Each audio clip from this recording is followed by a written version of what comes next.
Hello everybody, welcome back to the channel. My name is Josh. I still use books, CDs, and DVDs online on platforms like eBay and Amazon. That is what I do full-time to support my family. Today's a Monday morning. We got a bunch of eBay orders we're going to be shipping out today. I don't know how many. I probably should have looked at that, so I could just kind of throw that in here at the beginning. But yeah, we do have a lot of eBay orders getting shipped out. So I'm going to get logged in to VQuo. Hopefully it runs better than it did last Monday. Last Monday, though, Amazon Web Services was like all screwed up, so a lot of the internet was screwed up, but I think it's going to be working good today. We shall see. We shall see. But yeah, I did have a topic for today's video. Actually, took some time. Took a topic that was recommended by John, so we are going to be going over that. I'm not seeing.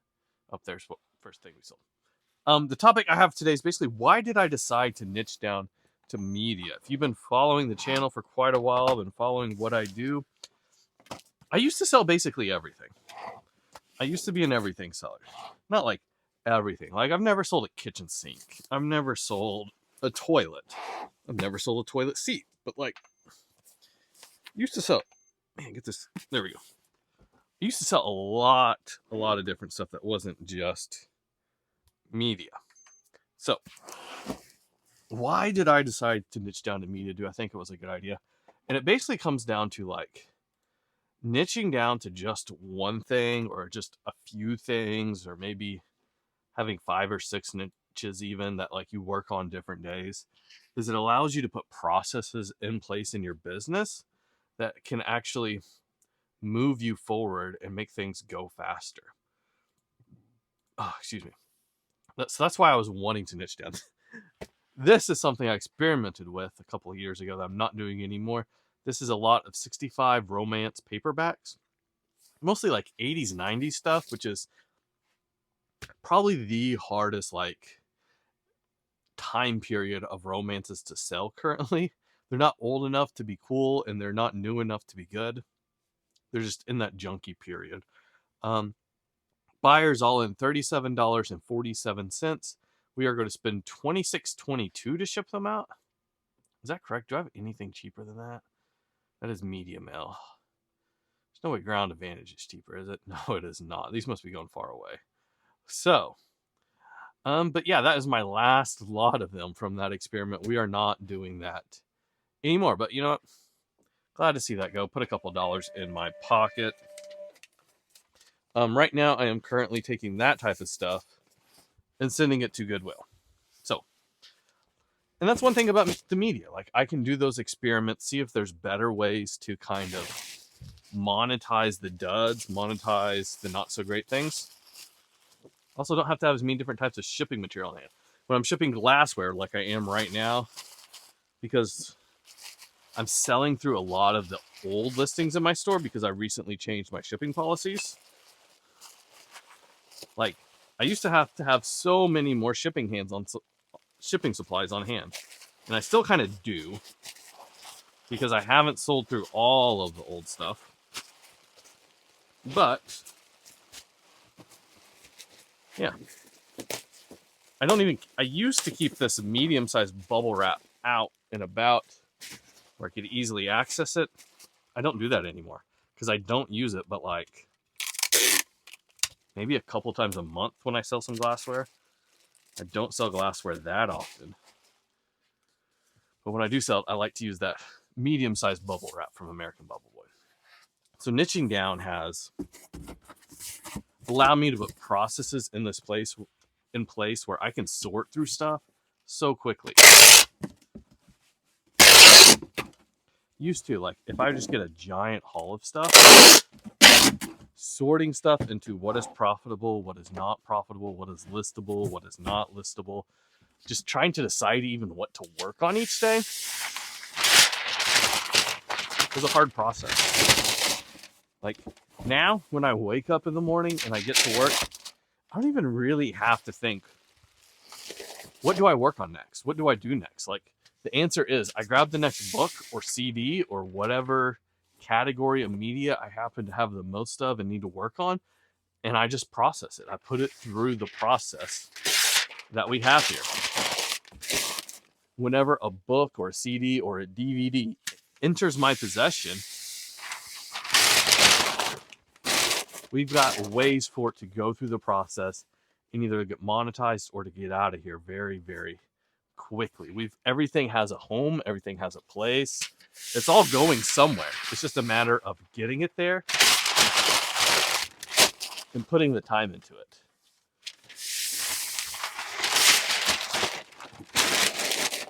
Anyways, I'm glad to get these glasses out. There's actually been a few days since I'll still pick up random stuff. Like this, I have this, like this PSP. A guy sold me this the other day for not too terribly much. It's more part of a bundle of books I was buying. He's like, hey, you want this PSP too? And I said, sure. So I will still accumulate some of that random stuff. And the days where I'm working on that random stuff, I get so much less done because I'm jumping from category to category, thing to thing. I'm having to think and make decisions, and it wears on you. It wears on your brain power. It just wears on what you're doing, and it just really slows me down. And I feel at the end of the day, I'm so much more mentally drained when I am just doing everything, listing everything, having to decide, okay, which item do I pick up next and deal with? So like that is a big part, let's see, of why I have niche down. UPS ground is going to be the cheapest for this. $11.79 to ship these out. Buyer paid a total of $31.88. And I do need to go to UPS today anyway, so we're going to be shipping a few things UPS. All right, guys, I want to talk to you real quick about Thrift Books. They are today's video sponsor. Thrift Books is one of the largest sellers of used books online, and they want to buy books from you. But the question is, why would you want to sell your books to them instead of selling them yourselves online on platforms like eBay and Amazon? There's a bunch of different reasons. Number one, logistics. If you are sending your books to Thrift Books, you don't have to grade them yourselves. You don't have to condition them.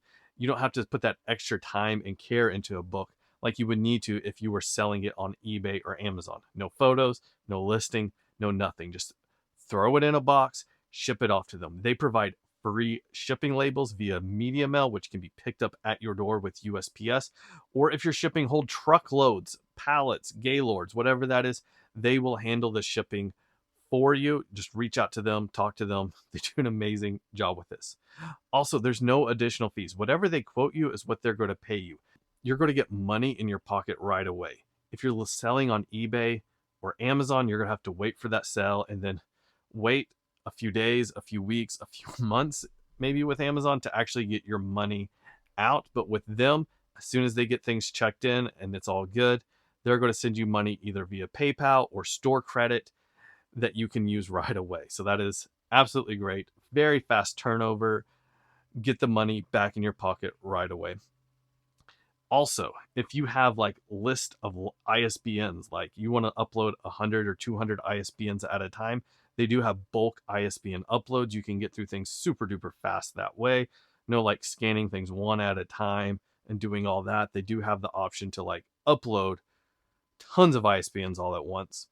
And with this, doing all this, it's going to allow you to spend less time selling the books. You're going to be able to spend more time on your business, more time developing relationships, more time working on your processes.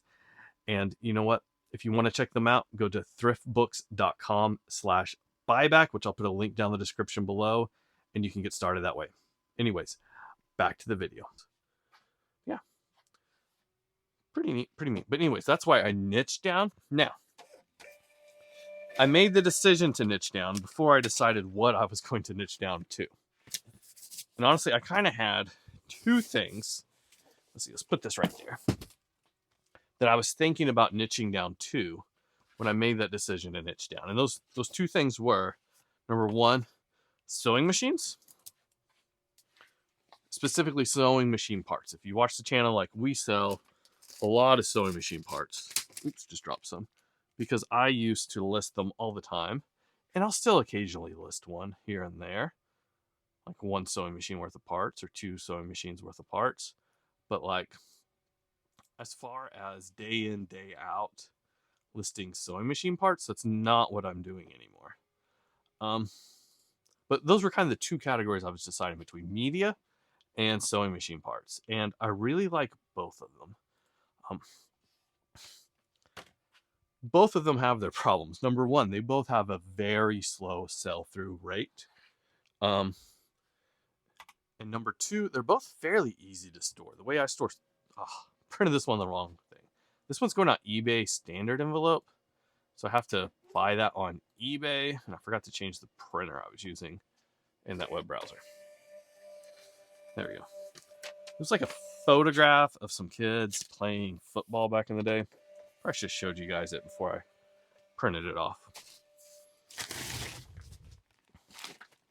Also, I'm having problems with my Jaden's printer, like printing out an extra half label sometimes. I've cleaned it, tried like readjusting things.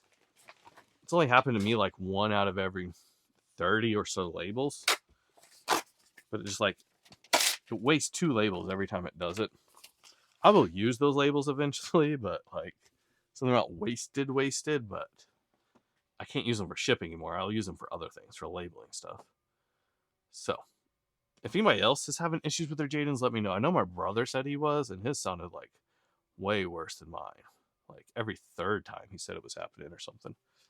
But anyways, I decided not to choose sewing machines, mostly because like the price that I get for them, like for the sewing machine parts, is never that high. Like I'm not selling parts for $100. That is essentially never ever happening. In fact, I am rarely selling sewing machine parts over $30. Like that almost never happens. Like so much of what I do in that category is in that like $15 to $20 range plus shipping. That just like it felt like it was going to be so much more of a grind because of that. Yeah.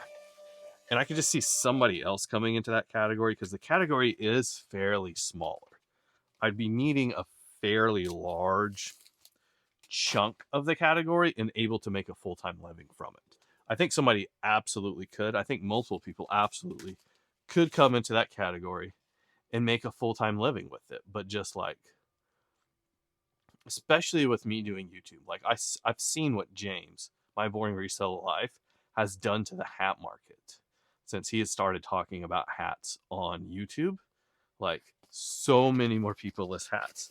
I've also seen what Josh Galt has, not in as a big of a way, but what he's done to the stereo view market. Like so many more people now know what stereo views are and list stereo views on eBay because of him. And like he's bringing a lot of supply to the marketplace, but others are bringing a lot of the supply to the marketplace as well. And so there's more competition for the sellers. There's more competition for buying the lots. And just, I thought the sewing machine market was too small for me and potentially whoever else watched these videos and decided, hey, that sounds like fun. I want to do that too. But the media market is massive. Like, I did not think I could make that big of an impact on the media market. Like I've seen James make on the hat market, and like I have seen Josh Galt. Josh Galt to a lesser extent. Like I don't think there's been that big of a dip in prices yet. And I don't know historically how many of those have been listed, but I am sure the number of the stereo views being listed individually on eBay over the next couple of years is just going to continue to go up and up and up, especially with all the automation we're seeing right now. Like List Easier, it's doing an absolutely phenomenal job of listing lots of the same items. I'm personally using that to go deep into CDs, self-release stuff that like nobody else had. Like nobody else had a copy of this. I listed it for I think $50, accepted an offer of $30. It'd been up for like about a month or so. But just think about how many CDs I could buy for 35 cents a piece. And if I sold one of them for $30, like that paid for so many other CDs that I potentially had bought. Sewing machine parts work kind of the same way. Like you buy one sewing machine for like $20, $30. Let's say $30. You pull 30 parts off there. That's $1 per part. You sell 2 of those parts, you pay for the whole machine.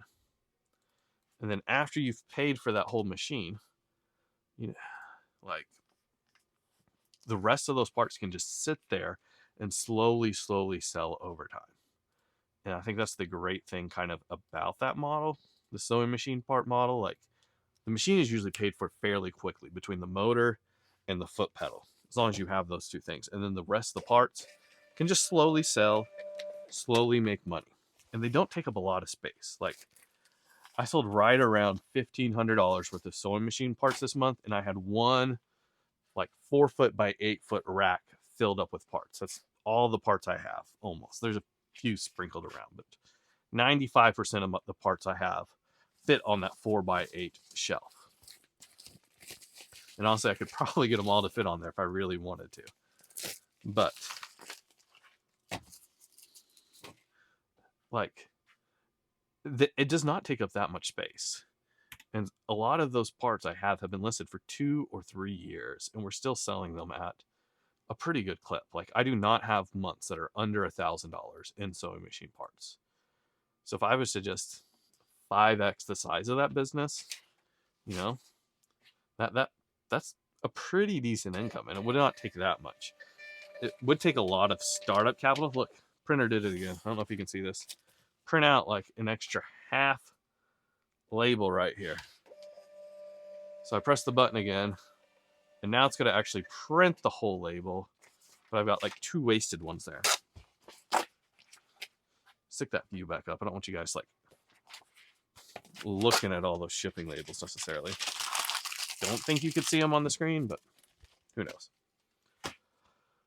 So that's why I chose media over sewing machine parts. Like, I don't know if I've done a great job of explaining that. I've had some questions over it in the past. Like, I like the idea of niching down because you can just wake up that day, not have to think about it, just do the next thing in front of you. Like, and also it allows me to get the specialized equipment that makes things go faster. Like I've got this disc resurfacer over here that if I was not niched down to just media would not make a lot of sense to purchase. However, like that machine makes me so much money. I run so many discs through it every single week. I've thought about upgrading it to like the next level. The next level is like one where you put 50 discs in it. But that machine would like take up more floor space, and I've got it sitting right next to my desk. So if I'm like answering emails, I did it again, the printer. If I am answering emails or whatever I'm doing, I can just sit there, flip the next disc in. If I'm editing YouTube videos, and just kind of keep that machine rolling, keep that machine making me more money by resurfacing more discs that I normally couldn't sell. Like, it does so great. I know a lot of other sellers don't resurface their eBay inventory until after they've sold it, which is probably the right move. Like I'm probably resurfacing some things that will never sell. However, like I like having it done ahead of time. That way when I go to ship stuff, all I have to worry about is taking that CD, putting it in a bubble mailer, and then slapping a label on it. Ah, it screwed up again. Might be time to like clean this thing again. Like I just cleaned it last week. Let me just like lick my finger a little bit and see if I can like, I don't know, it all looks good. It's probably this roller down here. It's got like some lint on it, but like not a ton. I don't know.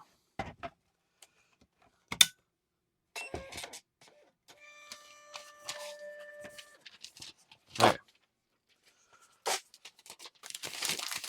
Keep moving forward. But like something like this, previously I would have had to look up, decide if it worth selling, how heavy is this, because that's going to make a big deal with it. This is Clifford, the big red dog plush. Buyer paid $11.05 to get it shipped to their house. Pretty good. It's going to fit in this bubble mailer. Probably. There we go. Anyways, if anybody has any other questions about why I niched down to just media, let me know. Like I said before, I don't do just media. Like, probably about twice a month, I will take a day and do some other stuff as well. But media is our bread and butter around here. Media is what makes us a ton of money. I still do make a ton of money selling these sewing machine parts. But I've listed, it's October. I've listed maybe a dozen sewing machines this year. Maybe. That's probably have done less than that. I do have 2 setting over here that I need to list, and I might do that this week. We shall see. Let's talk about my plan for the week. That's something I like to talk through on camera on Mondays, just because it kind of helps me set a good plan for the week. Lately, what I have been doing, pull out a bunch of these, is sending 360 units a week, or listing 360, not 60. Last week we did 380. We've been upping the number. No. Yes, 360. We've been sending 360 units a week to Amazon FBA. That's been a lot of disc-based media and quite a few books, but I've been finding less and less books lately. Partly because like prices on books at thrift stores have been going up around me. Like the local Goodwill chain, Tulsa area Goodwill chain last week, or maybe 2 weeks ago, probably about 14 days ago, raised all their prices. Paperback books are now $2.99 and hardcover books are $3.99. Yeah. They still have a lot of old stuff on the shelves. The only nice advantage about those prices going up so much, like I used to be able to pick up paperback books for 99 cents there very frequently. The only nice thing about them going up to kind of this flat rate pricing, they used to not have a flat rate pricing. The only nice thing about it is they're now not stickering their books, which they used to have those terrible Goodwill stickers on the books. But I'd rather pay $1 or $2 less for the book and have that terrible sticker on there that I have to pull off. Although typically I've just been covering them up when I send them FBA, putting my own sticker on it. But whatever. So prices have been going up. Also, just like every time FBA fees go up, it's like weight is a big issue.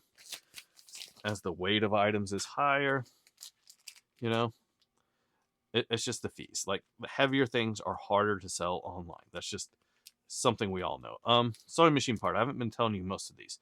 This one sold total all in from the buyer $22.09. That includes shipping, taxes, and everything. But yeah, this is a part that does not sell very often, but it's super easy to pull off. It's this little like plastic pins that hold in your bobbin case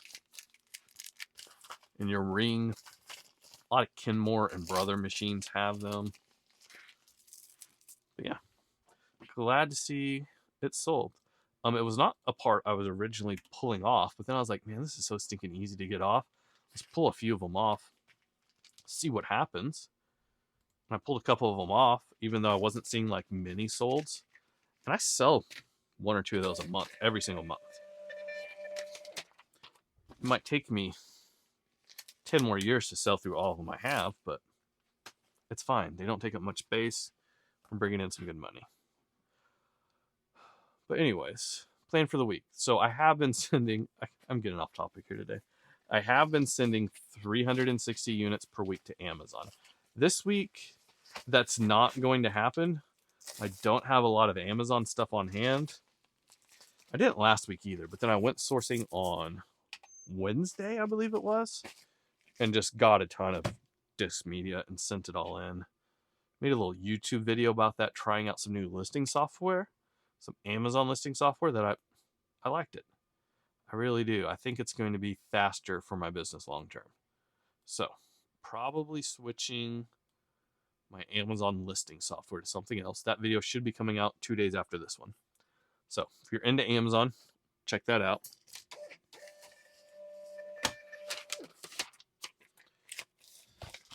but I don't have enough Amazon stuff on hand for that. I've probably got enough on hand for like, just kind of looking. I keep my inventory over here, my unlisted stuff, my stuff I need to sort. I've got a box of CDs over there I need to sort through. Probably got enough for 1, maybe 2 boxes of inventory. So we'll send those out. See this bubble mailer? Got it that same day at the bins. I pick up bubble mailers at the bins when I see them. But yeah. This is like one of those local cookbooks. What did it sell for? This was put out by the Dallas Power and Light Company. Buyer paid $25.22 all in, and it is going back to Texas, which I bought it from somebody in Texas, so makes sense. So I think I'm just going to send to Amazon whatever I can get to Amazon. We're just going to make that the Amazon goal. Whatever happens, happens. But do want to send in at least 1 box. eBay goal. We are going to do 175. Excuse me, 180. I upped it last week. We're going to stay consistent of my single items, either my single CDs, DVDs, or books. I think we'll do this. We'll do 180 CDs because I believe I got that many over there looking. They're already priced, sorted, resurfaced, ready to go. This is a book on black powder. Shooting black powder. Buyer paid $14.67 to get it shipped to them. So we're going to do 180 CDs. And then after that, I've got a bunch of book lots. Like I've got a Harry Potter lot. We've got another sci-fi fantasy lot. I've got a bunch of lots laying around some other places as well. I think I'm going to try to like clear house on those lots that are taking up space. And then after that, I need to get some shelving built, some more of this shelving. So I think my next goal after that is to build shelving, try and get enough done where I can hopefully get through the rest of the year. It is the end of October right now, so I want to build enough shelving for the rest of the year. I am planning on going and buying out a small library the last week of Thanksgiving, so I kind of want to have space ready for that stuff to come in, which I think that stuff is going to be mostly eBay stuff. I don't think there's going to be that much Amazon stuff in there. So I want to make sure I have the resources and things in place for that to come in. So I want to get rid of my lots. I want to get rid of not having enough shelving space, and I just want to kind of clear house a little bit this week. So that's kind of the plan. If I have any time left after that, which I probably will, we're just going to list as much of the miscellaneous junk as I got laying around. I picked up 3 TI-84 calculators when I was out the other day. So I'm going to get those listed. I've got 2 sewing machines to list. If I have time, I will get to those. So that's kind of what we're going to do this week. We're going to clear house just a little bit, try and get some space, and get ready for that library that is going to be coming in here in about probably 3 weeks. I've got a vacuum cleaner over there I got to decide what to do with. It's a Dyson. I didn't really want it. Buying a bunch of cookbooks off this guy, and he threw it in, and like, I can't say no to a free Dyson. Like, even if I just keep it for personal use, it's gonna be worth it. This is a PSP. Did not have the battery. It's a white one. PSP 2001. Buyer paid $49.65 for it. That's how much they are all in. So yeah, not too bad. Another one of those things thrown in. I think I told you this. This one was thrown in with a bunch of cookbooks, basically. Glad to see it go. Stuff like that. That is not stuff. Not my media stuff. I'm trying now to price it lower to move it faster. I don't mind sitting on the media on these shelves, like just having it sit here, fill up the shelves. That's totally fine. But I am trying to clear out some of the space in here for the non-media stuff, so we have more space. I already made this box. What am I doing? So that I have more space for the new stuff coming in. This is, I don't even know what this is off of. some sort of shredder going off of something. Buyer paid $8.15 for it. I think I said this earlier, but we are clearing out the old junk. And the new junk that's coming in, we're listing lower.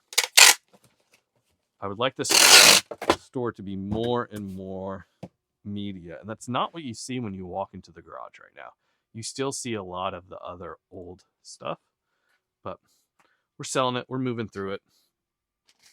We're making progress. Oh, the printer did it again. Printed an extra sheet. All right. Let's see what else we got left.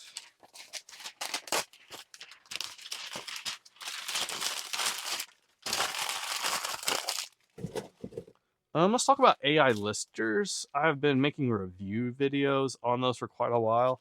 I think I'm going to be done doing review videos moving forward on those. I just feel like unless something really nice comes along that catches my eye, I think I am done making those videos just because, like,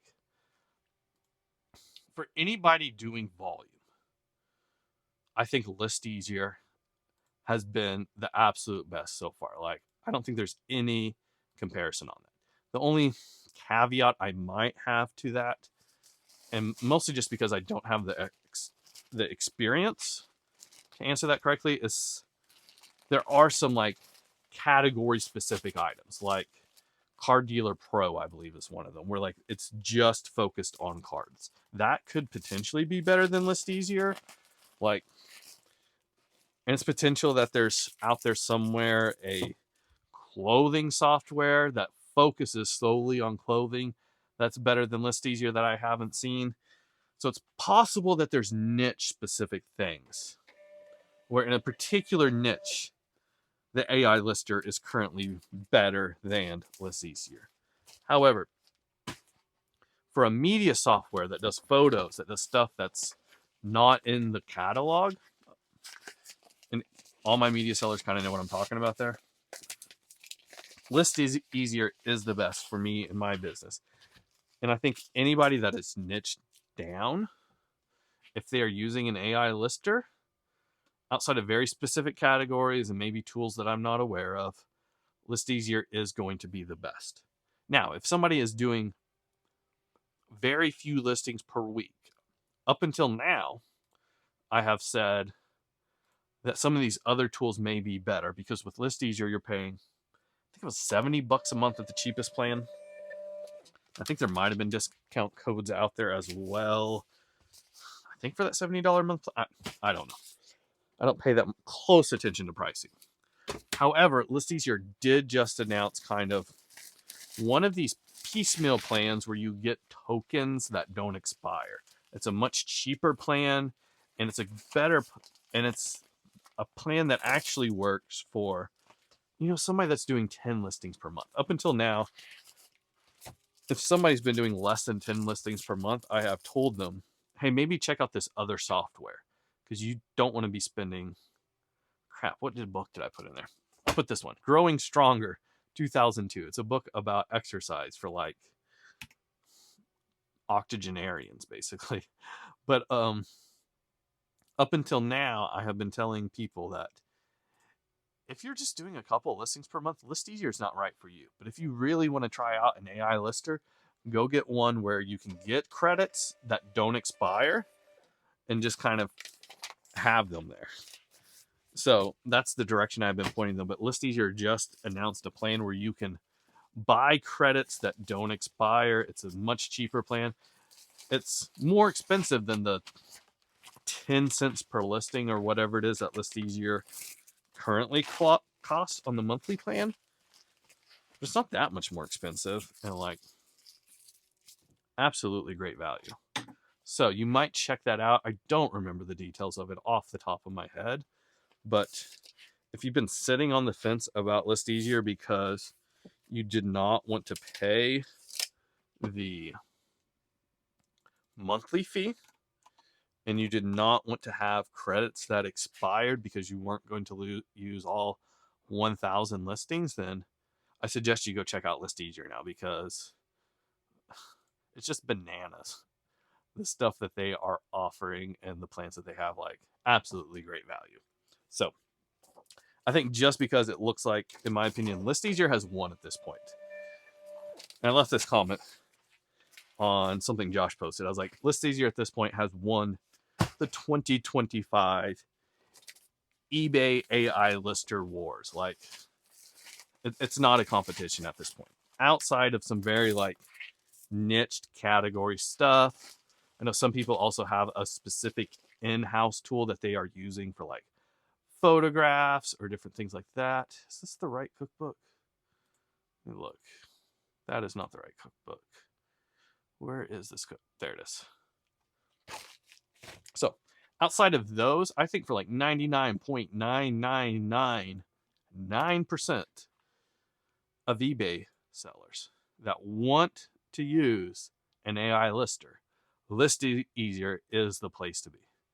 So because of that, I am done making these eBay AI lister videos unless something great comes out. Something great comes out, we'll give them a shot. We've had some good stuff.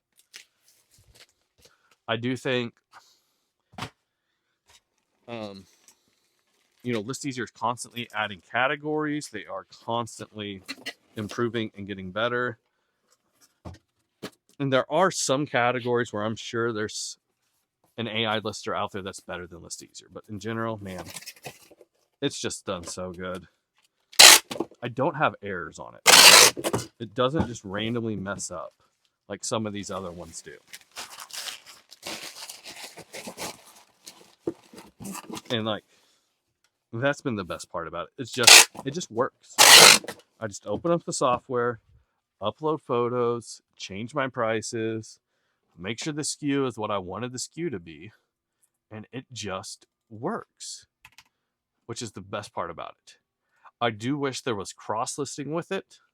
I do wish there was other features like that. But that's not why I'm paying for it. That's not why I want List Easier.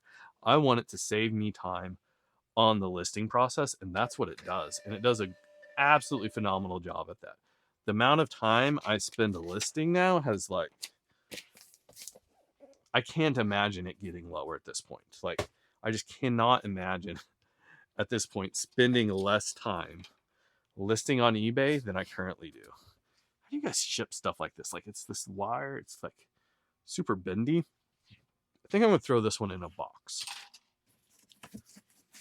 Sometimes I just throw it between a piece of cardboard, something like this, but I'm just kind of nervous it's going to get bent in half. It's a part off a sewing machine. Buyer paid $20.15 for it. Seems overkill throwing it in a box like this, but it's fine.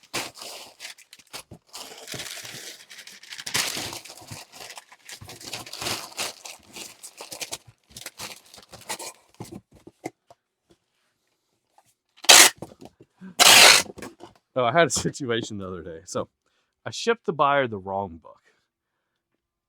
I was supposed to ship out 2 books. And I'm still not 100% sure what happened during my shipping process. I don't know if the printer messed up and I didn't get a shipping label out or something. But anyway, so I was supposed to ship 1 book eBay international shipping to a buyer in a different country. But I accidentally shipped that book to a different buyer that was in, like, I don't know what state. Let's just say Indiana. Okay. And then they get the book. They say, hey, you accidentally shipped me the wrong book. I was supposed to receive this other book. And they sent me a picture of the book they were supposed to get. And I was like, crap, that's why that book is sitting on my desk. I probably should have looked into this already. So I'm like, I'm sorry about that. So I right away sent them out the correct book. And I gave them the shipping label to send that book on to Illinois, to EIS. And I put a note in there and I communicated with them via messages like, hey, I'm going to give you another shipping label so that you can return that book. I'm sorry I sent you the wrong one and all that stuff. And they were great about it. Everything worked out nice. They were understanding. Mistakes happen. These types of things happen. So They package up the book and they send it on to the EIS hub in Glendale Heights, Illinois.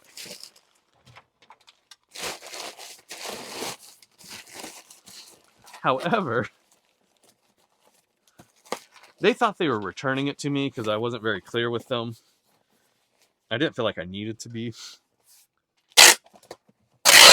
This book was going on to the end buyer, and they just left my note in there about, hey, I'm sorry, please return the other book to me. Well, the buyer got it yesterday after about a month because EIS takes forever, which is part of why I wasn't worried about the buyer of that book, was because like EIS always takes forever. So like an extra 4-day delay or something like that because of this process is not that big of a deal for an international buyer, in my opinion. Let's see, let me buy the shipping note. This is a foot pedal somebody bought off a Kidmore sewing machine, sold for $20.31. So they get my note and they are confused. Like, they send me a message like, I've never bought another book from you. This is the book I ordered. I'm not sure what I'm supposed to be returning.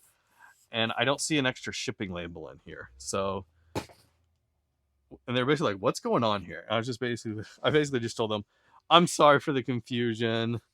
No need to return anything. Have a great day. And I haven't heard back from them since. So we got it worked out. It was a weird situation. I wish that other buyer hadn't left that message in there, but that note from me in there, but they did. So it didn't end work out. 78 record. These are very breakable. Buyer paid $25.22. I do still list records occasionally. However, for me,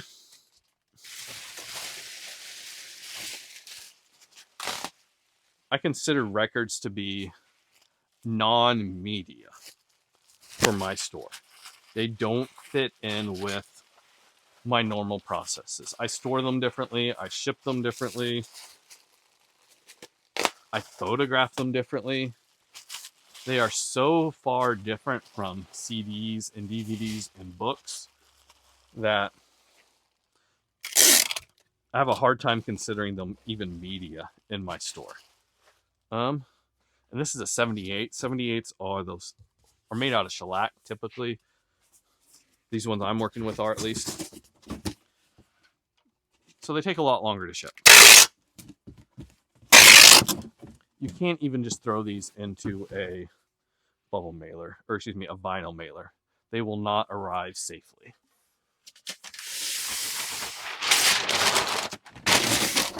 Also, I just realized I used the wrong tape gun. So sorry about that. You guys heard the loud tape.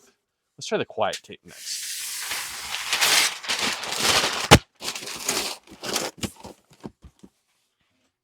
Here's the quiet tape. See if this sounds better. Is that better?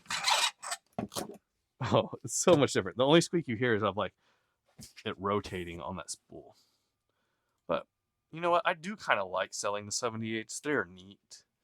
I keep 3 milk crates full of them at all times. And I try to avoid them.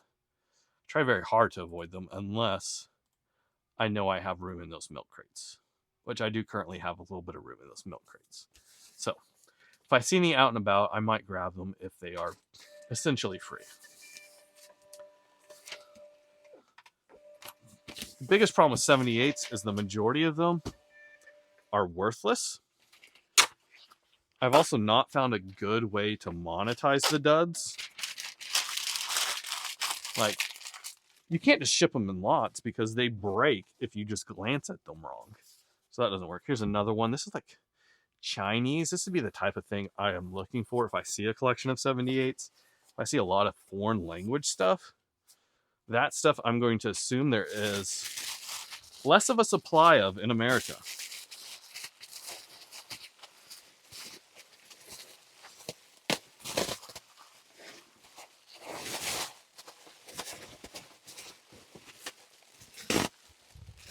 And also just like less of a supply of in general. I also overpack these because the buyers are super worried about them. And the buyers do check your feedback to see if other 78 buyers have left you reviews about how you pack 78s. It's not at all uncommon to get messages from buyers about like, hey, here's how you should pack this.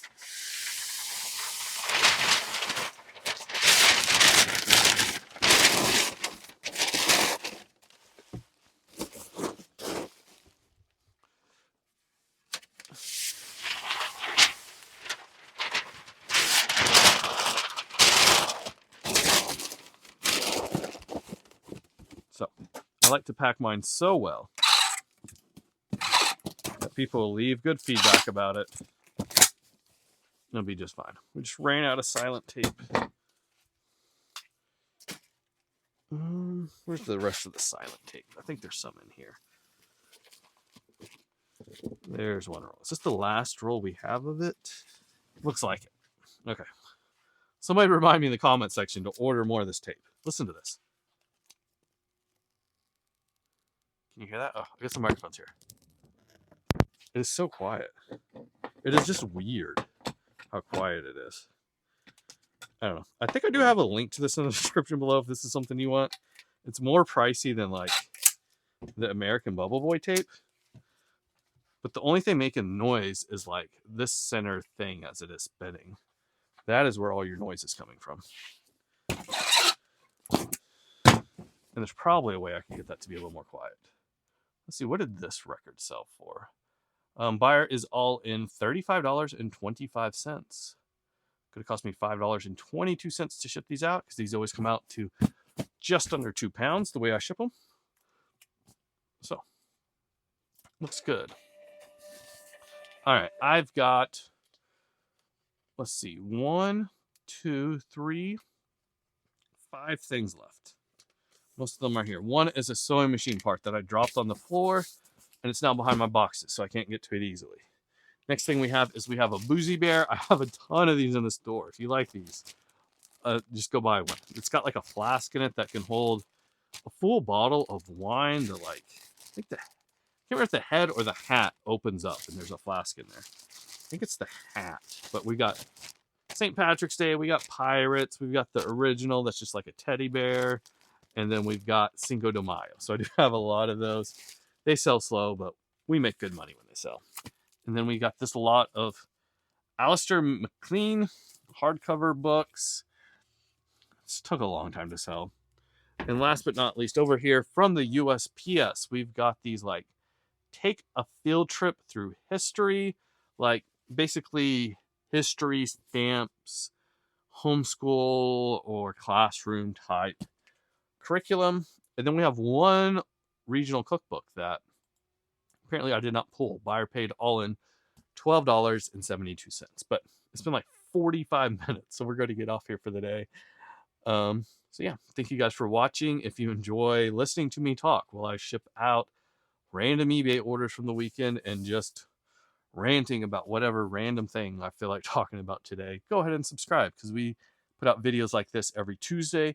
Thursday, we have more of an instructional video or educational or testing out software or how to or just a fun video. Thursday is something different, but Tuesday's videos are these. Thursday's videos are something else. But anyways, thank you guys for watching. Please subscribe. I'll see you next time. Goodbye.